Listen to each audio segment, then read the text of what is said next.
Bapak Ibu Saudara sekalian, kita sekarang masuk pada bagian pemberitaan firman Tuhan. Kita siapkan dulu ya bahan bacaan kita dari kitab Yehezkiel. Kitab Yehezkiel pasal 37. Yehezkiel pasal 37 ayat 24 sampai ayat yang ke-28. Mari sebelumnya kita membaca merenungkan firman Allah, kita berdoa. Tiba saatnya kami akan kembali membaca dan merenungkan firman-Mu Bapa. Biarlah Roh-Mu membimbing kami agar kami sungguh-sungguh memahami tentang kebenaran firman-Mu itu dan urapi hamba-Mu yang menyampaikannya. Dalam nama Tuhan Yesus kami sudah berdoa. Amin. Saudara yang kekasih, kita berdiri untuk menghormati firman Allah. Yehezkiel pasal 37 ayat 24 sampai 28 saya bacakan untuk kita semua. Maka hambaku Daud akan menjadi rajanya, dan mereka semuanya akan mempunyai satu gembala. Mereka akan hidup menurut peraturan-peraturanku dan melakukan ketetapan-ketetapanku dengan setia. Mereka akan tinggal di tanah yang kuberikan kepada hambaku Yakub, di mana nenek moyang mereka tinggal. Ya, mereka, anak-anak mereka maupun cucu cicit mereka akan tinggal di sana untuk selama-lamanya. Dan hambaku Daud menjadi raja mereka untuk selama-lamanya. Aku akan mengadakan perjanjian damai dengan mereka, dan itu akan menjadi perjanjian yang kekal dengan mereka. Aku akan memberkati mereka dan membuat mereka banyak, dan memberikan tempat kudusku di tengah-tengah mereka untuk selama-lamanya. Tempat kediamanku pun akan ada pada mereka, dan aku akan menjadi Allah mereka, dan mereka akan menjadi umatku. Maka bangsa-bangsa akan mengetahui bahwa aku, Tuhan, menguduskan Israel pada waktu tempat kudusku berada di tengah-tengah mereka untuk selama-lamanya. Demikianlah firman Tuhan, terpujilah Kristus. Haleluya. Haleluya. Haleluya. Haleluya. Silakan duduk. Bapak Ibu, saudara sekalian yang kekasih dalam Tuhan, tentu renungan atau khotbah kita pada saat ini dalam ibadah keluarga tidak terlepas dari khotbah atau renungan firman Tuhan pada hari Minggu kemarin 26 April 2020. Di sini kita melihat tentang janji bangsa Israel atau Allah kepada bangsa Israel tentang dipersatukannya kembali. Di sini kita melihat bahwa kan bangsa Israel ini terpecah dua ya. Israel Utara 10 suku dan Israel Selatan 2 suku. Nah, kita melihat di situ dalam perjalanannya yang terjadi, kita tentu tahu sejarahnya. Lalu bangsa Israel pernah menjadi satu bangsa yang utuh, nggak ada utara selatan, yaitu pada masa Raja Daud dan terakhir Raja Salomo. Mereka dua suku yang besar dipersatukan oleh Tuhan.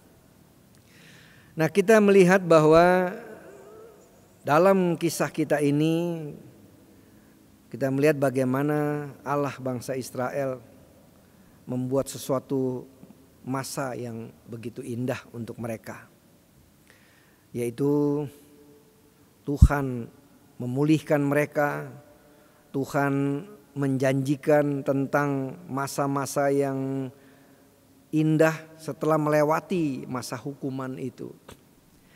Dan itu tentu tidak terlepas dari ketidaksetiaan bangsa Israel. Nah, untuk memahami teks bacaan ini ada bagian lain yang nampaknya memang perlu saya bacakan untuk kita semua. Tentang bagaimana sih bangsa Israel sebelum dipulihkan. Kita lihat di dalam pasal yang ke-20. Dalam Yehezkiel pasal 20 dia bilang begini, ayat 7, ayat 8 dan ayat 16. Aku berkata kepada mereka, biarlah setiap orang membuangkan dewa-dewanya yang menjijikan, kemana ia selalu melihat, dan janganlah menajiskan dirimu dengan berhala-berhala Mesir. Akulah Tuhan Allahmu. Tetapi mereka memberontak, maksudnya Israel ya, terhadap aku dan tidak mau mendengar kepadaku. Setiap orang tidak membuangkan dewa-dewanya yang menjijikan, kemana ia selalu melihat, dan tidak meninggalkan berhala-berhala Mesir. Maka aku bermaksud hendak mencurahkan amarahku ke atas mereka untuk melampiaskan murkaku kepadanya di tengah-tengah tanah Mesir. Ayat 16. Oleh karena mereka menolak peraturan-peraturanku dan tidak hidup menurut ketetapan-ketetapanku dan melanggar kekudusan hari-hari sabatku, sebab hati mereka mengikuti berhala mereka. Nah, kita lihat dalam bagian sebelumnya dalam bacaan kita tadi saya sudah bacakan. Itu gambarannya tentang bangsa Israel. Jadi bangsa Israel selalu, kalau mereka berada dalam hukuman Tuhan, selalu dihukum karena mereka menyembah kepada berhala-berhala. Itu masa lalu. Dan ketika mereka menyembah kepada berhala-berhala, itu sesungguhnya menggambarkan ketidaksetiaan mereka. Ketidaksetiaan mereka kepada Tuhan. Saudara, pokok kata itu yang saya mau kita renungkan bersama tentang kesetiaan. Karena dalam ayat 24 memang disinggung. Mereka akan hidup, ayat 24b ya. Mereka akan hidup menurut peraturan-peraturanku dan melakukan ketetapan-ketetapanku dengan setia. Ada satu pesan yang penting. Bangsa Israel dihukum oleh karena tidak setia kepada Tuhan dan peraturan-peraturan atau firman Tuhan. Setelah Allah memulihkan mereka, memulihkan Israel dan berjanji tentang kembali mereka dipersatukan utara dan selatan. Dan akan ada keturunan Daud sebenarnya, bukan Daud berarti hidup lagi, bukan. Maksudnya keturunan Daud dalam hal ini tentu adalah Yesus Kristus. Kita tahu Yesus Kristus adalah keturunan Daud. Dan dialah yang memegang tampuk. Itu sebabnya janji Allah dulu kepada Daud, nanti takhta kerajaanmu akan kekal selama-lamanya. Nah, itu diwujudkan dalam diri Yesus Kristus. Nah, saudara yang kekasih, tentu kita tidak mengulangi tentang kehidupan masa lalu bangsa Israel. Kita juga dituntut oleh firman Allah ini tidak mengulangi tentang hidup kita masa lalu kita. Yaitu hidup tanpa kesetiaan kepada Tuhan dan firman-Nya. Saudara, tanpa kesetiaan, maka orang yang menerima atau yang mengalami, yang merasakan ketidaksetiaan kita itu sangat mengecewakan. Dan dalam gambaran cerita kita ini digambarkan seperti itu. Allah sangat kecewa pada bangsa Israel. Itu bangsa pilihannya. Kenapa? Karena mereka gak setia. Gereja Tuhan juga bisa melakukan hal yang sama. Kita sebagai anak-anak Tuhan pada hidup pada abad ke-21 ini, kita hidup juga demikian. Tanpa kesetiaan pada Tuhan maka membuat Tuhan murka, membuat Tuhan marah pada kita. Dan Tuhan gak menginginkan kita tidak setia. Nah, lewat ibadah keluarga ini, lewat ibadah online yang kita ikuti bersama, jemaat kasih, kenapa? Kita selalu dituntun oleh firman Allah. Kita harus kembali, kita harus setia pada Tuhan. Tidak hanya mendengarkan, tidak hanya setia untuk beribadah dalam arti kita ikut ibadah online itu, ibadah online ya, ibadah minggu atau ibadah keluarga hari Rabu, atau ibadah-ibadah lain yang mungkin kita ikuti. Tidak hanya setia dalam arti kehadiran fisik kita atau mengikuti ibadah ritual itu walaupun secara online. Tapi yang Tuhan inginkan dititik beratkan pada bacaan kita, itu kesetiaan pada Tuhan dan firman-Nya. Dalam setiap langkah kehidupan kita selanjutnya, bagaimana kita tetap setia pada firman Tuhan.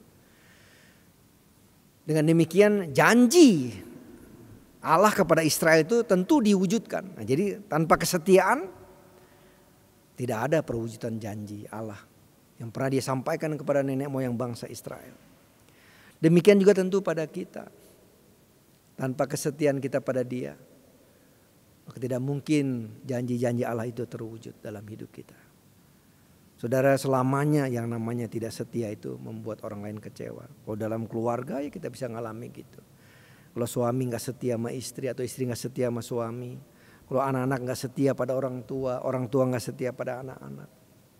Tentu sangat mengecewakan. Kita juga sebagai jemaat GPIB Petra Bogor, kita mendaftarkan diri secara sadar. Tentu dibutuhkan kesetiaan kita. Kesetiaan kita apa? Ya ikuti kegiatan-kegiatan yang ada di GPIB Jemaat Petra Bogor, itu bagian dari wujud kesetiaan tadi.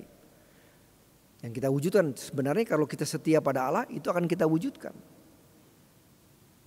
Kesetiaan kita untuk membangun persekutuan ini. Dan selalu saya pernah katakan bahwa ya bentuk dari membangun tubuh Kristus itu ya sebenarnya kesetiaan kita untuk hadir dalam kegiatan-kegiatan yang ada di GPIB Jemaat Petra Bogor. Itu bagian kita. Nah lewat firman Allah ini pertama kita lihat ya, pertama kita secara pribadi memang harus setia pada Tuhan dan firman-Nya.